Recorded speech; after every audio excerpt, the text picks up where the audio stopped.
Krsna,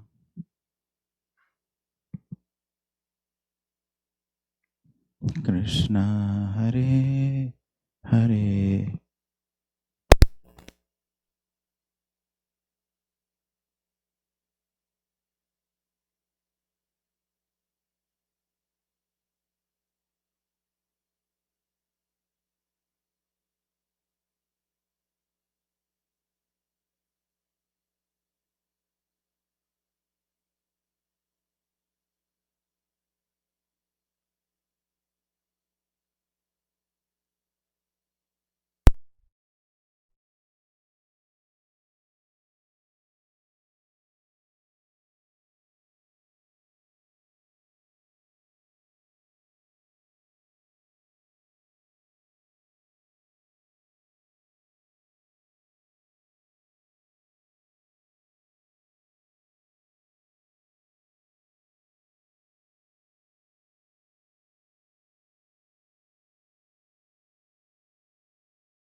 Gopijanam Vallabha Girivardhani Gopijanam Vallabha Girivardhani Yashodanandana Brajjanandana Yashodanandana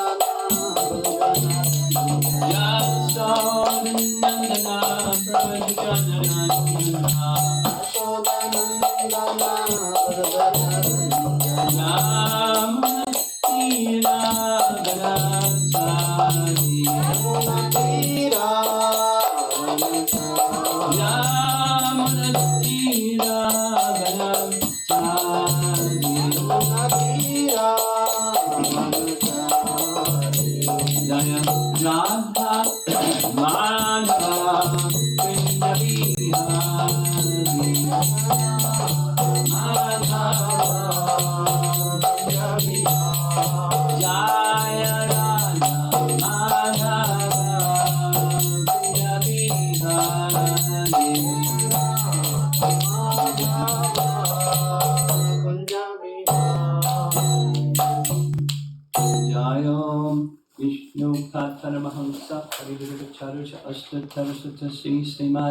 His Divine Grace Sri Bhaktivedanta Swami Srila Prabhupada ki Ananta Koti Vaishnava Vrinda ki Gaura Premanandi.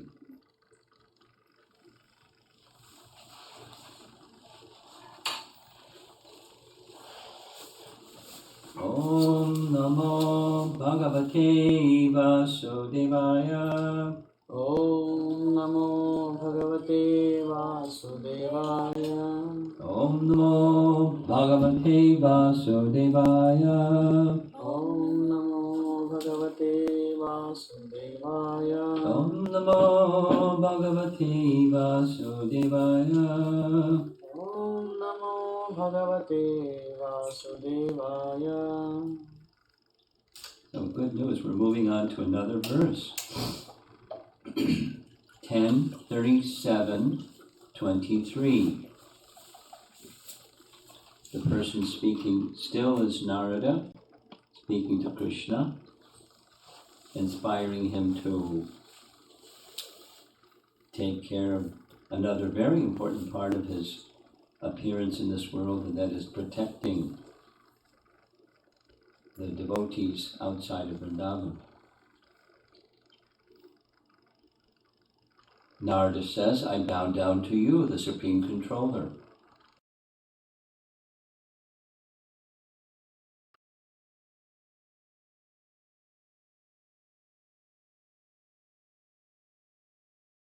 Arrangements of this universe. Now, you have appeared as the greatest hero among the Yadus, Vrishnis, and Sattvatas, and have chosen to participate in human warfare. Mantra is that away. So, Yadus and Vrishnis, specifically, this is, there's details, but they're royal family in the line of the moon god. And although the Yadus rule in Mathura, Krishna is from that family, or from that line, the Yadu dynasty line, and similarly the Vrishni line. The Sattvatas, not specifically in the disciplic line or the family line of Krishna, but Sattvatas, Prabhupada explained, it means persons who are servitors of the Absolute Truth, so all devotees.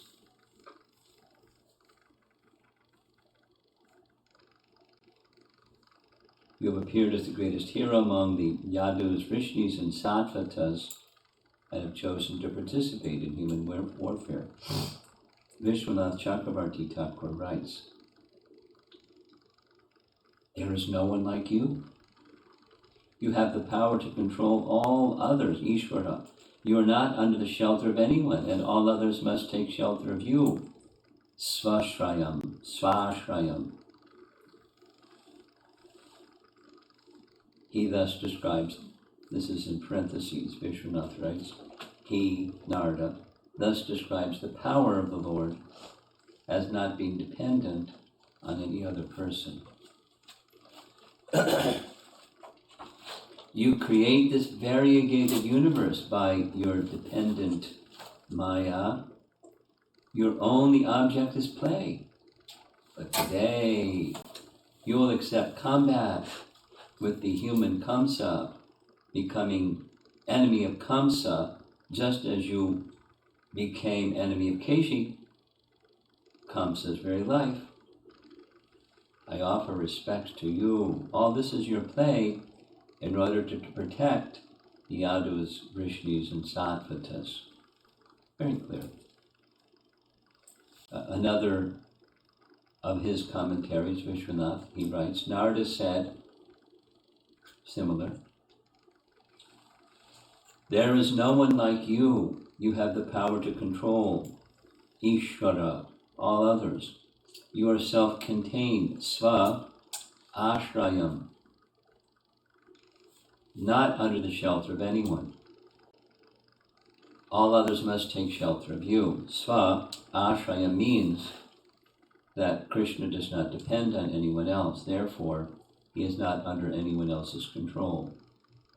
Narada continued, Krishna, you create this variegated universe by Maya, who is subordinate to you.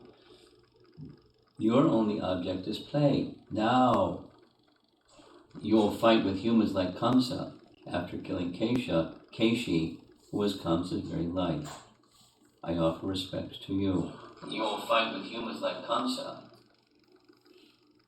An alternate reading is, Narada said, all this is simply your play in order to protect your relatives, the Yadus, Vrishnis, and Sattvatas. And Jiva Goswami writes in his commentary, why do you deny that I do not have gunas? Or, why do you deny gunas in the spiritual Vaikuntha? It is like denying darkness in the sun, which is an obvious fact. The answer is given in this verse. By your Shakti, you create the world. Narada denies any impurity in the Lord, and in the material world, your pastimes are pure. Just as, before the agitation of Prakriti, your pure pastime of glancing accepts Prakriti, so the birth pastimes of you and your associates, pure because of being related to the Lord, accept the Yadu dynasty, which was different by nature, previously and afterwards. Just as you are the best within the dynasties, the Yadus are the best among the intimate dynasties. Vrishnis, Yadus, and Sattvatas are mentioned separately to show the superiority of the Yadus. Question: what is the purpose of my appearing in the material world? Answer: you have brought a human form, Brahman with human form, for displaying pastimes for the devotees in the material world. Or you have accepted a battle, and I don't know how to understand this, parentheses, vigraha, which is human-like. Somehow he's putting battle and vigraha as synonymous. Anyway, for performing your pastimes. You have done this now at a time of your avatar. Or, this is a summary of events to take place. The word Vishuddha should be understood in both verses.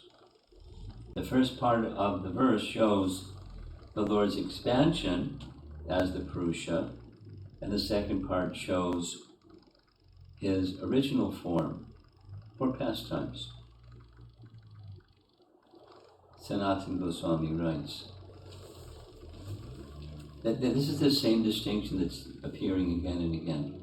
The Purusha avatars manifest opulence, and one of those opulences for the Purusha avatars is creation and all of its different parts, elements of creation. And then here's his pastime feature, that's the Lord's appearance. It's similar to the description, Harinam Chintamani, of the different types of names of Krishna. There's principal, primary, and secondary. The secondary names are identifying his position or a quality or a power or something, and they deliver liberation. And the primary names are connected to his pastimes. The Lord that does things, the Lord with his devotees, and those primary names deliver prema. So this distinction is repeated in different ways. Sanatana Goswami writes, text 23, commentary. You manifest a human form in all ways. You are the leader, Doryam, of the Yadus. The word Yadus also included the Bhojas and others, but the Yadus, Vishnus, and Sattvatas are the most prominent, so they alone are mentioned. This is more particular than the other general statements of the Lord's powers. Atma Mayaya, text 23, means by special Shakti, which is eternity, knowledge, and bliss. Though you are the form of pure knowledge, you appeared for playing, to benefit the world by your great mercy. Displaying your unlimited powers, I praise you and offer respects. Though you are the Lord of the universe, you are the shelter for the Yadus, Sva Ashrayam. Though you ignore others, you perform pastimes of unlimited variety. Thus, you manifest a human form. Narada says, I offer respects to you, Krishna. How can you, a Brahmana, worthy of my respect, offer respects to me, an inferior? Narada's reply, your manifestation of power overrides normal behavior. You are the Supreme Lord, though you have a human form. Though you are the best of the Yadus, you live in Gokula, Sva Ashrayam. To play, you manifest variegated pastimes. Narada continues, I offer respects without fear. I am qualified to offer respects since my father, Narada's father is Brahma, respected you with devotion on seeing your powers. In Dwaraka, restricting his powers, the Lord worshipped Narada.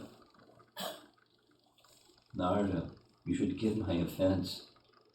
You should forgive my offense. I surrender to you. Then he recites this verse. I've done this to benefit the Devatas and Yadavas. You know this since you are the Lord. Krishna to Narada. This means that you have caused suffering for my parents. How did he cause suffering for his parents? Who can remember? Narada caused suffering for Krishna's parents. By telling Kamsa about Krishna can come at any time. Before visiting Krishna, Narada visited Kamsa. Kamsa said, oh, you received me so nicely, let me tell you a secret. You know that eighth child of Devaki that's supposed to kill you? Well, Vasudeva cheated you. He took the eighth child of Devaki, and that's Krishna. So Kamsa said, "Oh, I'm going to kill Vasudeva."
My parents will suffer on seeing me attacked by wrestlers when I go.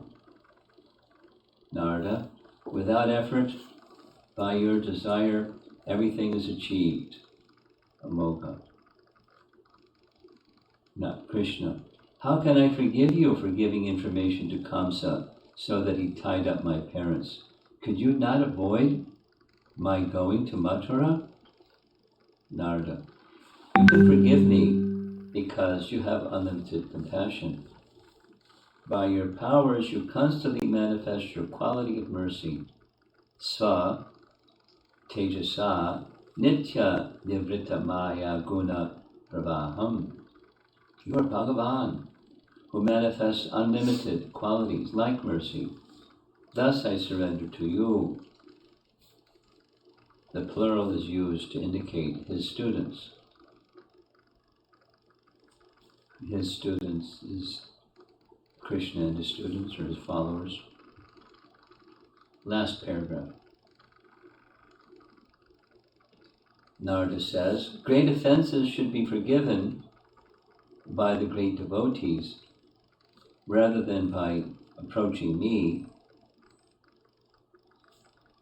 That's Krishna speaking. Great offenses should be forgiven by great devotees rather than by approaching me. And verse 23 answers, you are full of all powers, Ishwaram. Moreover, you are the shelter of your devotees, Swashrayam.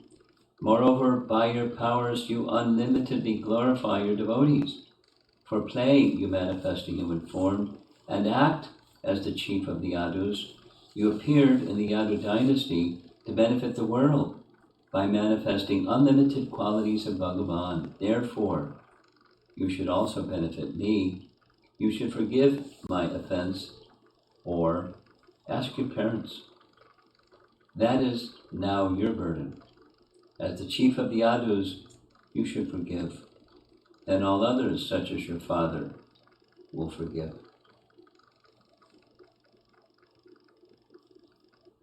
Very clever.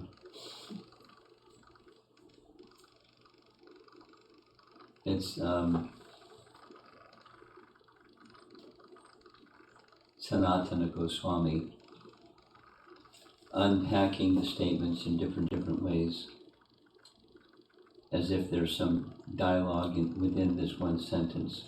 But Narada, in short, Narada anticipating the mood, because he knows Krishna, going way back, he said when he first came to Vrndavan, by your mercy I know you. I know your powers, and I know your sequence of pastimes. So Narada's speaking from that position, not an ordinary position. And similarly, our acharyas have their realizations about the mind of Narada and the mind of Krishna. Now, we don't have that capacity. We don't have the capacity to know another person's mind. I mean, some people, they're clairvoyant and they have subtle powers and so forth. But this is not that kind of thing. This is revelation, or in a state of deep Krishna consciousness, which is the place from which our acharyas are composing their commentaries. Samadhi, complete absorption. Then Krishna reveals things.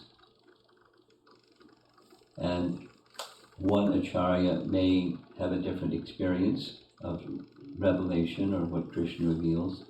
And it's quite okay because the Lord is unlimited and those relationships are very personal. And it's not conjecture or speculation or something. It's fundamentally against their nature and their way of life. But they're sharing very, very confidential, very intimate understandings. And by hearing from these great acharyas, we get our great acharyas association, and we get perspective on Krishna's good nature.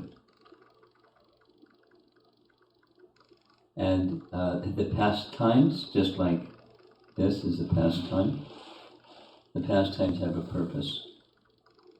The majesty of the Supreme Lord has a purpose. The pastime also has purpose. And the purpose is for the devotees, in the case of the Brijvasis, it's stimulating their love. And outside of Vrndavan, it's stimulating their love and demonstrating his powers, which is something that they have an attraction for.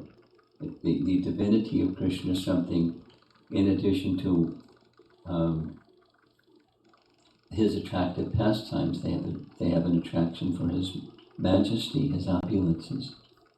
So he exhibits, and their love grows as a result, and they're feeling protected and safe under his care.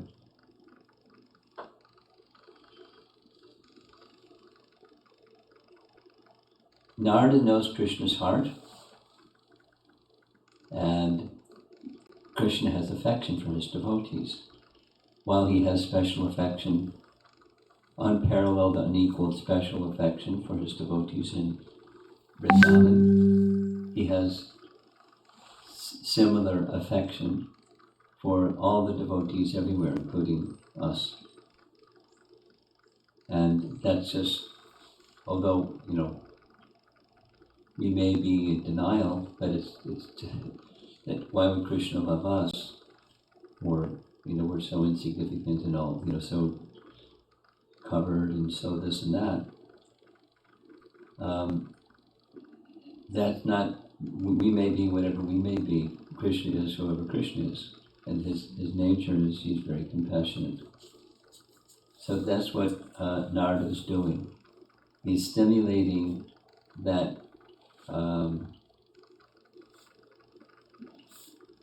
Krishna's nature, he's honoring Krishna's nature, and he's encouraging him to give the protection to other devotees in addition to the Brijvasis, which was his purpose of appearing in this world. The sweetness part and the, using this language, the material warfare part, or annihilating the demons part, and protecting the devotees outside of Vrndavan. So he can't neglect that, because it's his nature. He doesn't need Narada to remind him, but Narada's reminding him as a matter of loving service.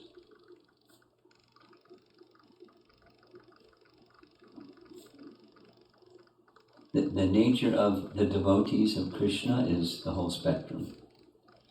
And although Narada's primary place of residence is outside of Vrndavan, he's permitted to come to Vrndavan to do his service that accelerates Krishna's pastimes, moving along to departing Vrndavan, which is part of his pastime, is part of his loving nature, although it looks horrible when he leaves. He's facilitating in his own way by Krishna's divine arrangement for Narada to come at the right time and do what Narada does.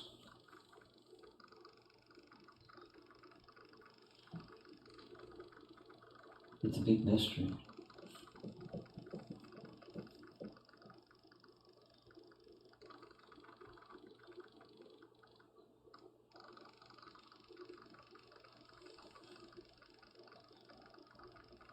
And it's not speculation, just like, in high school days, reading Shakespearean plays and then speculating, when he says this, what does he mean? When he says that, what does he mean? And it's all over the place. And the more you can, speculate in an interesting way, you get a better grade in English class. Or a Sherlock Holmes. A lot of kids these days in public schools, it seems to me, kids are encouraged to read detective stories and pirate stories. Now they probably also are reading, besides on their own, all this generic kind of things about sorcery and there's a whole wave. It's not that Harry Potter created a whole wave of, because when I visit, I see these books on kids' shelves. And it's not just their interest, it's something that comes from school. Anyways, so it's not like that. And what to speak of understanding, what does this mean? I remember, a whole half of the semester in college was studying Moby Dick. And this means that. Of course, different persons have said, no, this doesn't mean that, it means something else. But the teacher commonly has a preferred, this means that. And you see if you can figure out with the teachers, this means that preferences, and you align with this means that, and you learn how to speculate. So this isn't like that. These are perfected souls giving us a picture of spiritual reality. And the sound vibration has a different effect than speculation. It's not a product of speculation. And the result of hearing doesn't lead to that either. Although the mature tendency is to speculate, so devotees will sometimes speculate. Even it's, not encouraged, just because of conditioning. Inquisitive spirit is good, and continue being patient and things become revealed. That's how it works for sadhakas.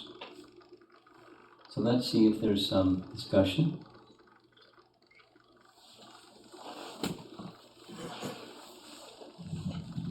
Hare Krishna. I was just thinking when you explained about Narada, his actions sometimes look like maybe offensive in this case. His actions looks like an offensive actions, Narada's actions, unless we understand the arrangement behind it. So, he could have chosen different ways, but because by looking at those actions, it looks like very bewildering to us, right? Even when first child was born to Vasudeva, that time also he goes and he says Krishna can come at any time, and he wanted to accelerate that activity, and then again now. Yes. So how do we understand that? You mentioned actually it's Krishna's arrangement. He understands the Krishna's heart, but is there any... Well, he has full grasp of Krishna's pastimes. And different explanations are given, and can be given. He knows of those pastimes in the past and they're repeating, and he has Trikaligya capacity, so he knows what's going to happen before it happens. So, encouraging Vasudeva and Devaki to be put in chains, or here it says tied up, but it's put in chains. It's their discomfort, but it's also, there's a purpose. It's, a lila purpose. And one of those lila purposes is Krishna coming to know, and it'll inspire him to go more quickly. It's to accelerate the pastime. And it's not Vasudeva and Devaki are at risk because he knows the pastime. He knows that Krishna will protect them and they won't be harmed and so forth. And then when they're released, it adds joy to their being released. So he's just facilitating Krishna's pastimes. And if we don't understand that, then it looks like, there's a blemish on Narada's character. He's good, but there's no but.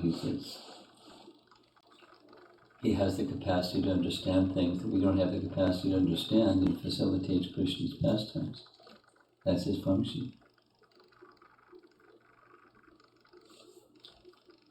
One other question was regarding the primary and secondary names. Does the secondary names doesn't invoke love of God even in Dasya Rasas and Rasas? That's the teaching. It promotes liberation. It cleanses. It can lead to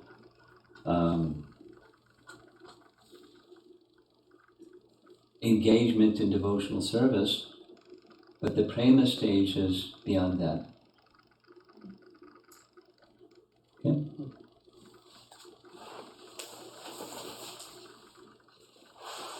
Hare Krishna. Nice to see you here. Hare Krishna. Maharaj, along the same lines, Lord Krishna actually told Narada that why are you doing this, and you actually troubled my parents. No, he didn't actually say that. Oh. In the commentary, it's as if there is such a dialogue, and Krishna's thinking or saying, Narada understands how he's thinking or saying, and he replies. He doesn't. It's not in the Bhagavatam text. It's Sanatana Goswami's understanding of their relationship. And Krishna's feeling this. He may have said this or that because the verse is terse. It's not. We'd have many more verses than 18,000 if everything was unpacked. But it's not that necessarily Krishna said that and Narada replied that. Okay? It's the heart or the mind of Krishna, and there's this exchange between them. And that, it does seem so sweet, especially in comparison to what you were talking about, what is done in school and all that speculation, which seems so mundane, and yet we spend a whole semester doing that versus... They train us up to this. Besides this book or that book, it's a training of how you want to get a good grade in school so you can achieve all the things you want to achieve. You have to learn this skill, the speculation skill. And the teacher is trained to train its students to do it. Go ahead. Maharaj, I was recently, I'm not sure how, but recently thinking about, Ante Narayana Smriti, right? And how does one do that? In particular, my mother passed away recently, and with all, the Bhagavatam classes, your classes, and everything that we listen to, and yet, even in normal times when we get absorbed in our work and, all these other mundane things, I don't seem to remember Krishna at all. How I mean, I've been actually waking up at night thinking, I'm not remembering Krishna. How am I going I mean, how do we do that? How does it get there where one is actually able to remember Krishna at all times? There's details and there's principles. The principle is that which you are attached to, that's where your mind goes. The instruction of Krishna is to do both, perform prescribed duty and always think of me. If you practice, always think of Krishna, then ante narayana smriti. You'll remember Krishna at the time of death, even when everything is disturbed and pain and everything dislocated and so forth. The mind goes to what you're attached to in those moments and at all times. So then the solution is to become attached to Krishna. But we're attached to the temporary. And we're being told to become attached to Krishna and perform our prescribed duty, not like trash that and just do this. It's necessary to see in the course of duty how that connects to Krishna, and attachment to Krishna will facilitate remembrance of Krishna while performing prescribed duties. It's at the heart level.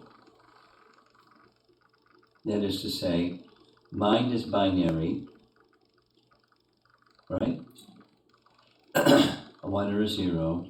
So if you're focusing on your work, your duties, it's not over there, it's over here.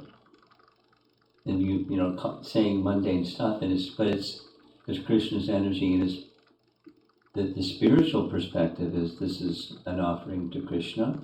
I'm making an offering to Krishna. There's levels of that also. Chapter 9 of Bhagavad Gita describes levels of that also.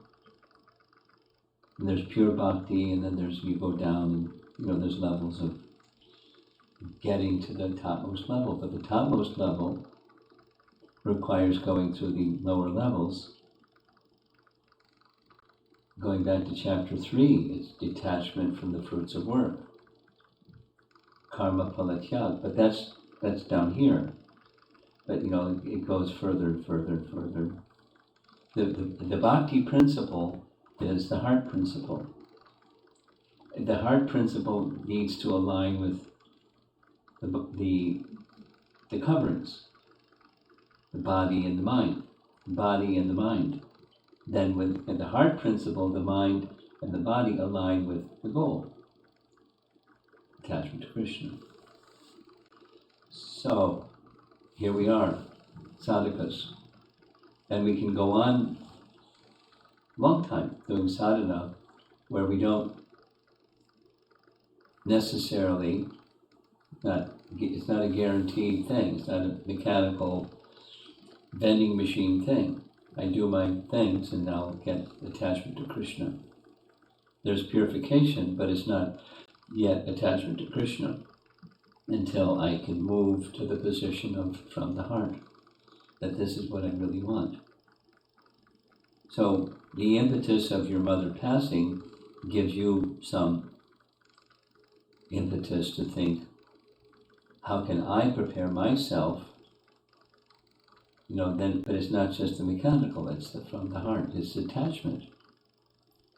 And the obstacle is attachment to the temporary. It's one of the most major obstacles. And attachment to the temporary means being the enjoyer of. Just don't trash it. It's just let Krishna be the enjoyer of. But how I get that consciousness is awakening of Krishna consciousness, like hearing classes, not just the mechanical way, but hearing, let it touch my heart, chanting, let me connect with Krishna. The bhakti principle, like physical therapy, you just keep exercising that bhakti muscle, calling on mercy, because doing this alone just doesn't happen. So Combine those two. That's how. Your question is how. Come to the stage of asakti, attachment, it requires crossing over the impurities of the heart, because that's what's blocking the remembrance. We're distracted because of impurities of heart. So let me assiduously attend to the practices that help cleanse the heart, all the while simultaneously let the duties striving to reach Krishna, attachment, hankering for that. The japa, the festival of the holy name that didn't happen in person, had that as the theme. That it starts with hankering, yearning.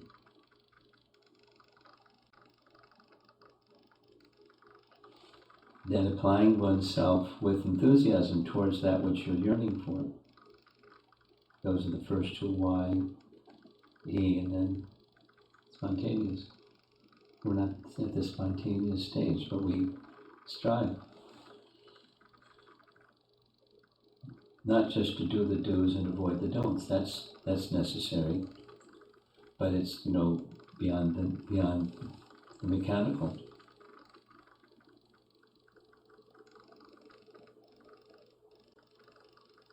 The question leads to the next step. Your question leads to the next step. So it's in, don't be complacent. Take the next step. Otherwise, you won't progress. I think you'll be protected by the good things. Your dharma rakshata rakshata. You'll be protected. But more than that.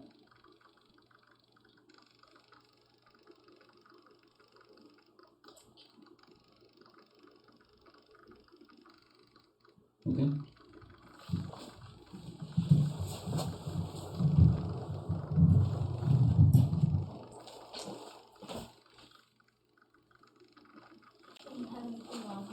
What? I don't have anything online. Okay. But I had a question. Okay, go ahead.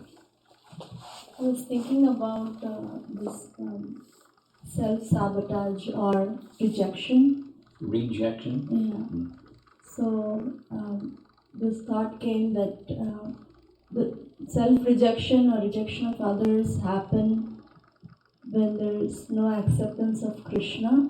Is this correct understanding? Yes, Just wanted to clarify if this is the right way to think. yes. All darkness is from rejection of Krishna.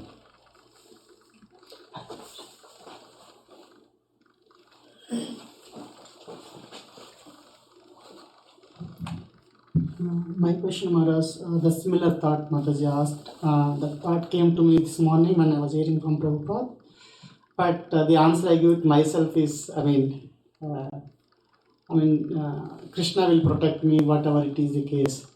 But same time I have the attachments also, right? So I know that I have the attachments, but I convince myself, okay, let me continue. Krishna will protect me, whatever is required. I don't, but the yearning and the enthusiasm, so, they might not be there as it should be, but how do we, is that right way to do it? Right thought process, or we should do? Well, Krishna, the confidence that Krishna will protect you, you continue. And the yearning part is added to that.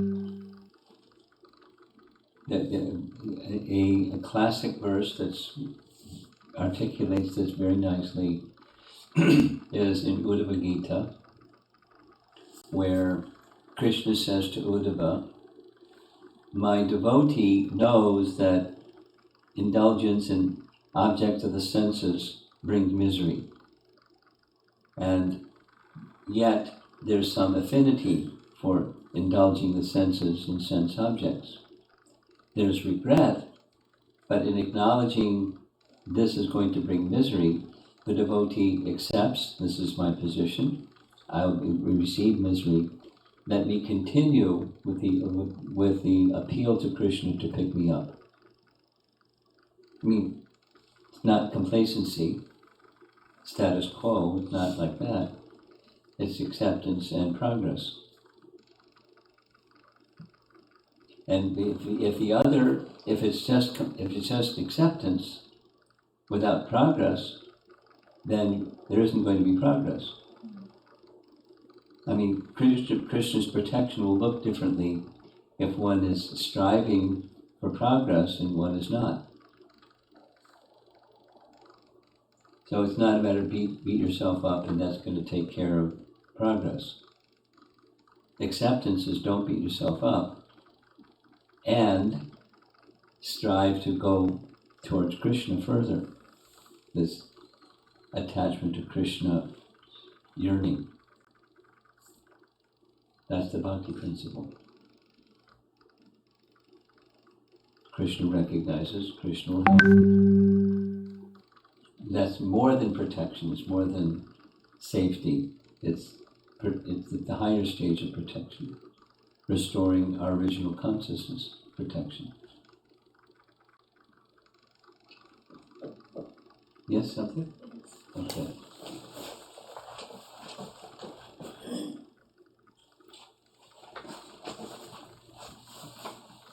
The question is from Srinath Prabhu. Is feeling separation very real?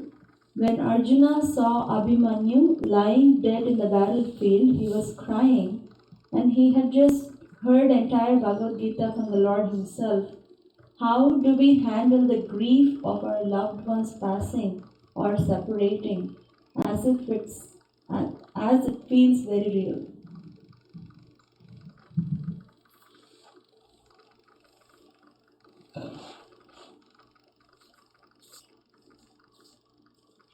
Even Krishna felt grief, transcendental, when the cowherd boys and calves entered the mouth of Agasura, for example.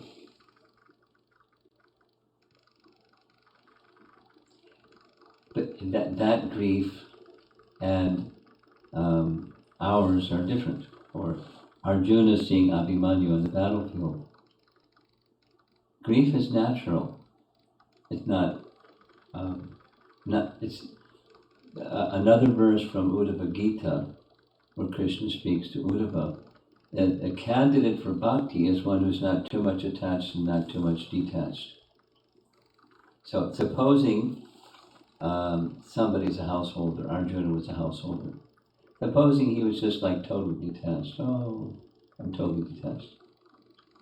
Not going to be a very good householder. He's attached to Draupadi and he's attached to his grandson, Abhimanyu. He's a great devotee.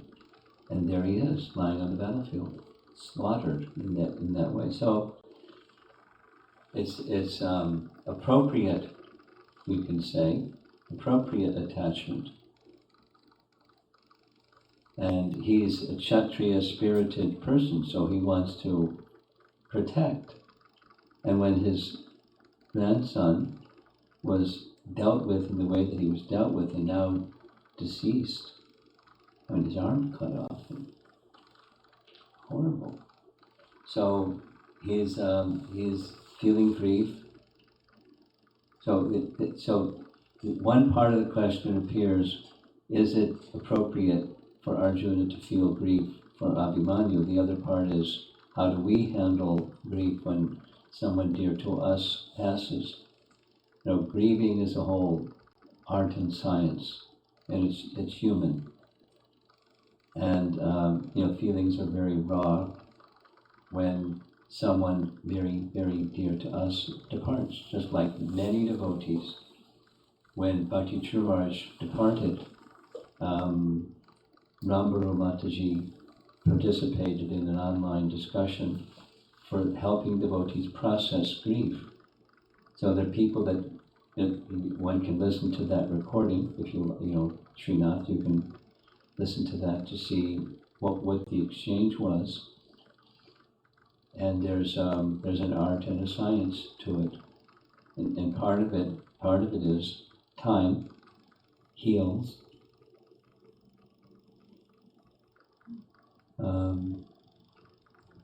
There's still, I'm sure, a sense of loss for Bhakti Trumar's disciples, as there is for Prabhupada disciples at the departure of Srila Prabhupada, etc.